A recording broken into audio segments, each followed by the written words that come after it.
மக்களே, வருண் வெண்ணிலா செம இன்ட்ரெஸ்டிங்கா போயிட்டு இருக்கு. வான்மதிக்கு மங்க தான் அவங்களோட உண்மையான அம்மா அப்படிங்கிற விஷயம் தெரிய வருது. அது மட்டும் இல்லாம வான்மதியும் இனிமே இந்த வெண்ணிலா குடும்பத்தை பழி வாங்கி ஆவேன்னு சொல்லிட்டு நம்ம வெண்ணிலாவுக்கு தாலி செய்யக்கூடிய ஃபங்க்ஷன் நடக்கும்போது வான்மதி அதுல தடங்கள் வர மாதிரி ஒரு செயலை செய்றாங்க. அதே சமயத்துல நம்ம அண்ணாமலை செம மாசம் வந்து அதை எப்படி சரி பண்ணாங்க, வீடியோக்குள்ள போறதுக்கு முன்னாடி நம்ம சேனலுக்கு சப்ஸ்கிரைப் பண்ணிடுங்க. அப்படியே பக்கத்துல இருக்க பெல் ஐக்கனை கிளிக் பண்ணிடுங்க. அப்பதான் நான் போடுற வீடியோ எல்லாம் உங்களுக்கு நோட்டிபிகேஷனா வரும். வான்மதியும் வெண்ணிலாக்கு மேல திருட்டு பழி வர மாதிரி ஒரு செயலை செய்து வைக்கிறாங்க. லீலாவதி அண்ணாமலை கிட்ட, ஆமா அண்ணாமலை, இந்த நகை எல்லாமே நம்ம குடும்ப பாரம்பரிய நகை தான், இது எப்படி இங்க வந்துச்சு அப்படின்னு விசாரிக்கும் போது வான்மதியும் வெண்ணிலாக்கு மேல பழிய போடுறாங்க. மங்கையை விடுற மாதிரி இல்ல, கண்டிப்பா இந்த வெண்ணிலாவா தான் இருக்கும், வெண்ணிலா தான் இந்த நகைக்கு ஆசைப்பட்டு உங்க வீட்டுல இருந்து இந்த நகையை திருடி இருக்கணும் அப்படின்னு சொல்லிட்டு மங்கையும் நம்ம வெண்ணிலாக்கு மேல குற்றத்தை வைக்கும் போது பரமுவும் கண்டிப்பா வெண்ணிலா இப்படி செய்திருக்க வாய்ப்பே இல்ல, அண்ணாமலை கண்டிப்பா வெண்ணிலாக்கு மேல எந்த தப்பும் இல்ல அப்படின்னு சொல்லிட்டு விஸ்வநாதனும் சொல்ல ஆரம்பிக்கிறாங்க. அண்ணாமலையும் ஒரு கட்டத்துல கண்டிப்பா வெண்ணிலா இந்த மாதிரி செய்திருக்கவே மாட்டா, இந்த நகை எல்லாமே வெண்ணிலாக்கு சேர வேண்டியதுதான் அப்படின்னு சொல்லிட்டு நம்ம அண்ணாமலையும் வெண்ணிலாவை விட்டு கொடுக்குற மாதிரி இல்ல, நான் தான் தெரியாம அவளோட பேகுக்குள்ள வச்சுட்டேன் அப்படின்னு சொல்ல ஆரம்பிக்கிறாங்க. அதே சமயத்துல நம்ம அண்ணாமலைக்கு எல்லா விஷயம் தெரிய ஆரம்பிக்குது. இது எல்லாத்துக்குமே காரணம் வான்மதி தான் சொல்லிட்டு அந்த குடும்பத்துக்கு முன்னாடி வான்மதி அவமானப்படக்கூடாதுன்னு சொல்லி வான்மதியை தனியா கூட்டிட்டு போய் வான்மதி கிட்ட எல்லாத்தையும் சொல்ல ஆரம்பிக்கிறாங்க. வான்மதி, உன்னை பத்தின எல்லா விஷயமும் எனக்கு தெரியும், நீ தான் இந்த நகையை திருடினது, அது மட்டும் இல்லாம அந்த சேட்டு கிட்ட அந்த நகையை கொடுத்தது நீ தான் எனக்கு தெரியும், நீ அந்த நகையை கொடுத்த அடுத்த நிமிஷமே சேட்டு எங்கள்கிட்ட போன் பண்ணி சொல்லிட்டான், அது மட்டும் இல்லாம உன்னோட போட்டோவையும் எனக்கு அனுப்பி வச்சுட்டான், அதனால ஏற்கனவே எனக்கு தெரியும் அப்படி சொல்லிட்டு நம்ம அண்ணாமலை செம மாசா வான்மதிக்கு கர்ணத்துல ஒரு அறை விடுறாங்க. இனிமே என்னோட மருமகளுக்கு மேல இப்படி எல்லாம் திருட்டு பழி போட்டியெல்லாம் நடக்கிறதே வேற, ஜாக்கிரதையா இருந்துக்கோ அப்படி சொல்லிட்டு வான்மதியை எரிச்சல் ஊட்டுற மாதிரி ஒரு செயலை செய்துட்டு போறாங்க நம்ம அண்ணாமலை. அதே சமயத்துல வான்மதி இந்த அவமானம் தாங்க முடியாம இருந்துட்டு இருக்காங்க. அப்படின்னு நம்ம பரமு வச்சுக்கிட்டு வந்து சத்தம் போட ஆரம்பிக்கிறாங்க.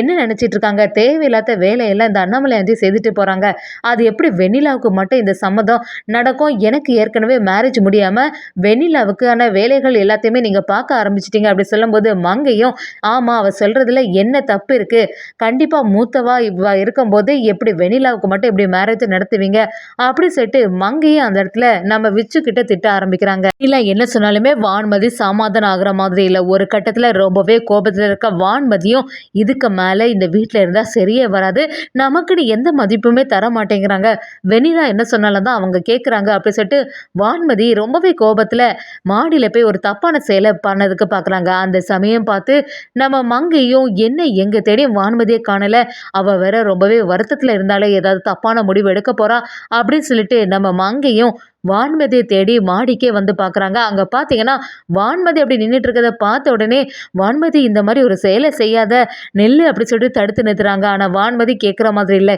இதுக்கு மேல நான் வந்து உயிர் வாழறதுக்கே விரும்பல, எவ்வளவு தைரியம் இருந்தா என்னோட குடும்பத்துல உள்ளவங்களே என்னோட அப்பா அம்மாவே என்னை எதிர்த்து நிற்பாங்க அப்படின்னு சொல்லிட்டு நம்ம வான்மதியை மங்கிட்ட சொல்ல ஆரம்பிக்கிறாங்க. அது மட்டும் இல்லாம எப்பவுமே அந்த வெண்ணிலாவுக்கு தான் முன்னுரிமை கொடுக்குறாங்க, என் மேல எந்த தப்பு இருந்தாலுமே இல்லாட்டாலுமே என்னதான் ஏதாவது எப்பவும் சொல்லிட்டே இருக்காங்க அப்படி சொல்லிட்டு வான்மதி அவங்களோட ஆதங்கம் எல்லாத்தையுமே கொட்டி தீக்கிறாங்க. அந்த சமயத்துல நம்ம மங்கையும் வான்மதி ஒரு தப்பான முடிவு மட்டும் தயவு செய்து எடுக்காத, அந்த விச்சுவும் பரமுவும் உன்னோட உண்மையான அப்பா அம்மா கிடையாது, நான் தான் உன்னோட அம்மா அப்படின்னு சொல்ல ஆரம்பிக்கிறாங்க. அதை கேட்ட வான்மதி அப்படியே அதிர்ச்சி ஆயிடுறாங்க. என்ன சொல்றீங்க அப்படி சொல்லிட்டு மங்கை கிட்ட பக்கத்துல வந்து கேட்க ஆரம்பிக்கிறாங்க.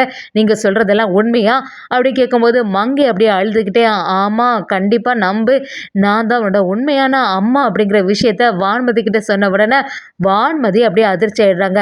அப்ப இத்தனை நாளா என்ன இருந்து ஏமாத்திட்டு இருந்தது அவங்க தானா, எவ்வளவு தைரியம் இருந்தா இப்படிலாம் செய்திருப்பாங்க, அதனாலதான் வெண்ணிலாவுக்கு எப்பவும் முன்னுரிமை கொடுத்துட்டு இருந்தாங்களா அப்படிங்கிற மாதிரி நம்ம வான்மதியும் கேட்கும்போது மங்கையும் அதுக்கு ஆதரவா பேச ஆரம்பிக்கிறாங்க. ஆமா வான்மதி, நான் சொன்னது எல்லாமே உண்மைதான் அப்படி சொன்ன உடனே நம்ம வான்மதியும் அதனாலதான் என்னை எதிர்த்து இவங்க எல்லாம் நிக்கிறாங்களா, அந்த குடும்பத்தை நான் பழி வாங்காம விடவே மாட்டேன், அந்த வெண்ணிலாவுக்கு ஒரு நல்ல குடும்பத்துல சம்மந்தம் கிடைச்சிருக்கு சொல்லிட்டு தானே எல்லாரும் சந்தோஷத்துல இருக்காங்க, அந்த சந்தோஷம் கண்டிப்பா நீடிக்க போறது இல்ல, கண்டிப்பா வெண்ணிலாவோட அந்த குடும்பத்தையும் சேர்த்து நான் அழிக்க தான் போறேன் அப்படிங்கிற மாதிரி நம்ம வான்மதி மங்கையிட்ட சொல்ல ஆரம்பிக்கிறாங்க.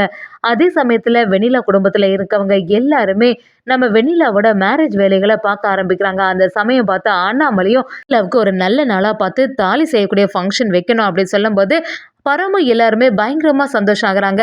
சரி கண்டிப்பா நாங்க வந்துடுவோம் அப்படின்னு சொல்றாங்க. இத கேட்ட வான்மதி எரிச்சலாகி மங்கை கிட்ட சொல்ல ஆரம்பிக்கும்போது, மங்கையும் பாத்தியா இங்க நடக்கிறது எதுவுமே சரியில்ல. மூத்தவா நீ இருக்கும்போது அவங்க எவ்வளோ தைரியம் இருந்தா இந்த வெண்ணிலாவுக்கு மேரேஜ் பண்ணக்கூடிய எல்லா வேலைகளும் பார்ப்பாங்க. அப்போ கூட மங்கையும் நம்ம அண்ணாமலை கிட்ட சத்தம் போட ஆரம்பிக்கிறாங்க. நீங்க ஏற்கனவே எங்களுக்கு வாக்கு கொடுத்திருந்தீங்க. எல்லாமே மறந்து போயிட்டா? கண்டிப்பா வெண்ணிலா மேரேஜுக்கு முன்னாடி வான்மதியோட மேரேஜ் நல்லபடியா நடக்கும்னு சொன்னீங்க. அது எல்லாத்தையுமே மறந்துட்டீங்கல்ல. வெளியில எல்லாருமே நீங்க பெரிய மனுஷங்கன்னு சொல்லிட்டு இருக்காங்க. ஆனா இப்படி ஏமாத்ததுக்கு உங்களுக்கு மனசு வந்துச்சுல அப்படின்னு நம்ம மங்கையும் அண்ணாமலையை எதிர்த்து பேசும்போது பரமுவும் கொஞ்சம் அமைதியா இருங்கன்னு சொல்ல ஆரம்பிக்கிறாங்க. இப்பதான் வான்மதிக்கு எல்லாமே புரிய ஆரம்பிக்குது. வான்மதியும் இதனால தான் மங்கை பெரியம்மா இத்தனை நாளாட்டு நமக்கு சப்போர்ட்டா இருந்தாங்க. நம்மள பத்தி புரிஞ்சுக்கிட்டாங்க. ஆனா இவங்க எல்லாம் நம்மள வளர்த்தவங்க தானே அப்படிங்கிற மாதிரி வான்மதி யோசிக்க ஆரம்பிக்கிறாங்க. அதே சமயத்துல எல்லாரும் சேர்ந்த மாதிரி குடும்பமாட்டு அந்த ஃபங்க்ஷனுக்கு கிளம்புறாங்க. நம்ம அண்ணாமலையும் இவங்க தான் எங்களுக்கு எந்த ஃபங்க்ஷன்னாலும் நடத்தி தருவாங்க. இந்த குடும்பத்துல யாருக்குனாலும் இவங்க தான் தாலி செய்து தந்திருக்காங்க அப்படிங்கிற மாதிரி ஒருத்தங்களை கூட்டிட்டு வராங்க. அதே சமயத்துல இதெல்லாம் பார்த்துட்டு இருந்த வான்மதி எப்படியாவது இந்த ஃபங்க்ஷன் நல்லபடியா நடக்கவே கூடாது. வெண்ணிலாவோட சந்தோஷம் நிலைக்கவே கூடாது அப்படின்ட்டு யோசிக்கிறாங்க.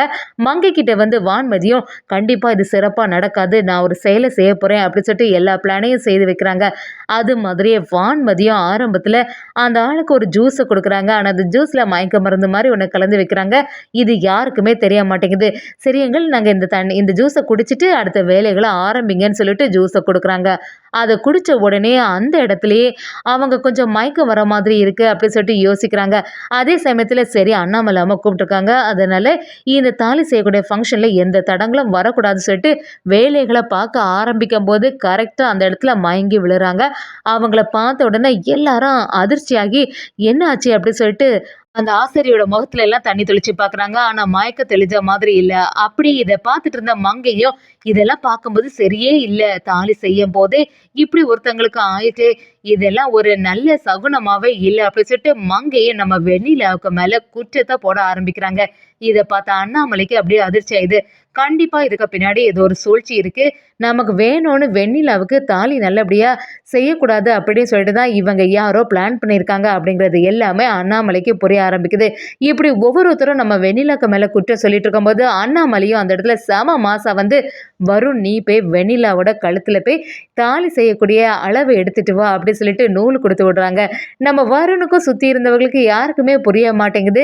எப்படி இது சிறப்பா நடக்க போகுது அப்படின்னு சொல்லிட்டு நம்ம வருணும் நம்ம வெண்ணிலாவோட கழுத்துல அந்த அளவு எல்லாமே எடுத்துட்டு வராங்க. அப்படியே நம்ம அண்ணாமலை கிட்ட கொடுக்குறாங்க. அண்ணாமலை செம மாசம் ஆசாரி வேலையை செய்யறதுக்கு ஆரம்பிக்கிறாங்க. ஏன்னா சின்ன பிள்ளையில அவங்களுக்கு இது எல்லாமே அவங்க அப்பா ஏற்கனவே கத்து கொடுத்தது எல்லாமே ஞாபகத்துக்கு வருது. அவங்க அப்பா சொன்ன மாதிரியே நம்ம அண்ணாமலையும் ஒவ்வொரு விஷயத்தையும் பார்த்து பார்த்து செய்கிறாங்க. கரெக்டாட்டு நம்ம வெண்ணிலாவுக்கு தாலிக்கு செய்யக்கூடிய ஃபங்க்ஷன் சிறப்பாக நடக்குது. அதுவும் அண்ணாமலை அவங்க கைனாலேயே வெண்ணிலாவுக்கு ஒரு தாலி செய்கிறாங்க. இதெல்லாம் பார்த்துட்டு இருந்த நம்ம வான்மதி பயங்கரமாக எரிச்சல் ஆகுறாங்கன்னே சொல்லலாம்.